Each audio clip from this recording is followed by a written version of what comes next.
Hello and welcome to this very quick video about flashing a receiver using this radio. Now I'll flash this X8R live in the video, and this is the RadioMaster TX16s. The reason I'm making the video, I've had quite a few questions about can you update the receivers, and the answer is yes you can. The process here is going to use the JR bay at the back, very similar to lots of other videos that I've already done. There's no real difference with that. There's a couple of little gotchas and I'll go through those, but the gotchas aren't unique to this radio, they're the same for everybody. Now there are a couple of things that you normally would need to be aware of, whether or not your radio is EU or non-EU for the firmware that you're putting on the receiver. And although that still applies for the firmware that we're about to download, it actually doesn't apply for the radio, because these cool radios that support the 4-in-1 and 5-in-1, so things like this, also the radios from Jumper, or if you have one of the 4-in-1 modules that snap into the back. I've actually got the Crossfire module in the back of this one. They all support both ACCST version 1, ACCST version 2 in both LBT and which is the EU version, and the non-EU versions as well. So pretty much no matter what's on the receiver, you'll be able to talk to it with one of these radios. A bit sad that you can do that with a non-FreeSky radio when you can't do it with a FreeSky one. Hopefully FreeSky will sort that out soon. Anyway, let's go through the process. First of all, we're going to need to download the firmware onto the SD card in the radio. I'd stick it in the firmwares directory. Very simple to find. I'll put a link in the description below. You go on there, look for the receiver that you're interested in. By default at the moment it'll be giving you the version 2.1 or later of the firmware for that particular receiver.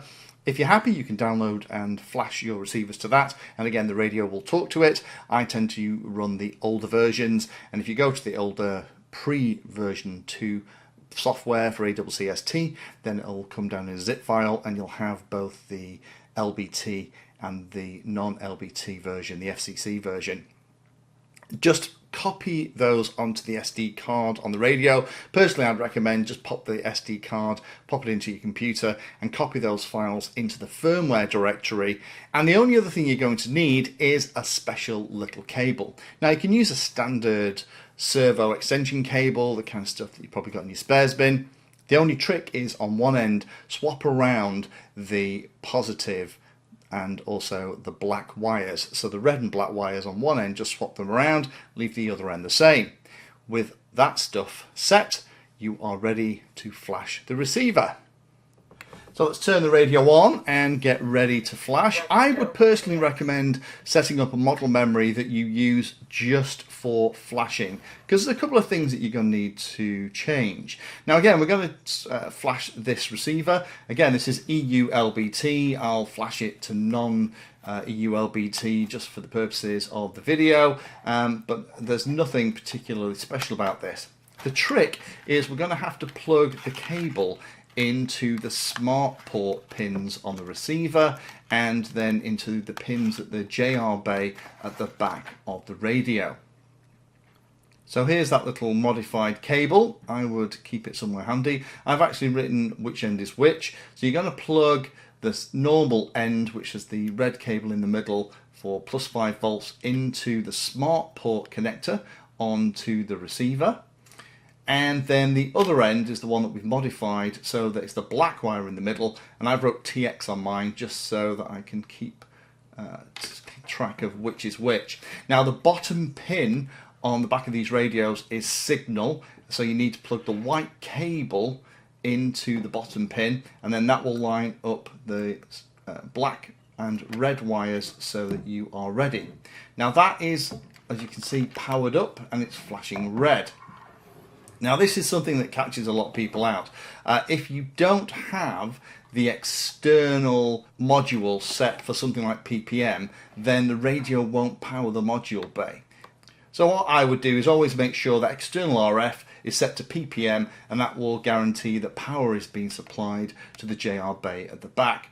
With that done, then we'll go into the model memory, navigate onto the SD card, go into the directory where you've just put your firmware, select the firmware that you're interested in and select flash external module.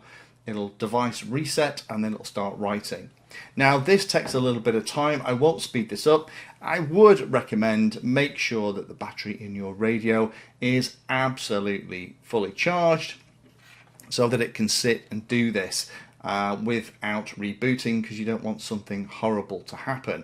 Again, it's worthwhile making a note of whether or not you are using the ACCST version 2 or version 1 and whether it's FCC or EU firmware, because that's what you're going to have to select when you then bind to it when it's fully flashing.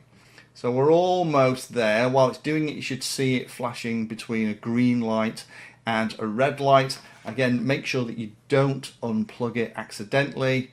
Nearly there.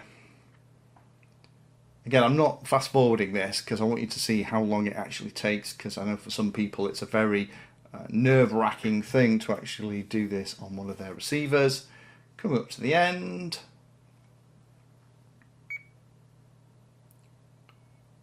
And there we go. Flash successful. Press enter.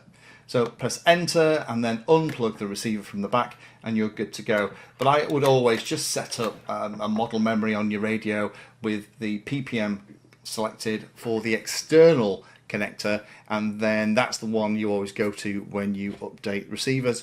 So there you go, it's that easy. It works exactly the same as all the other OpenTX radios you've ever seen on the channel.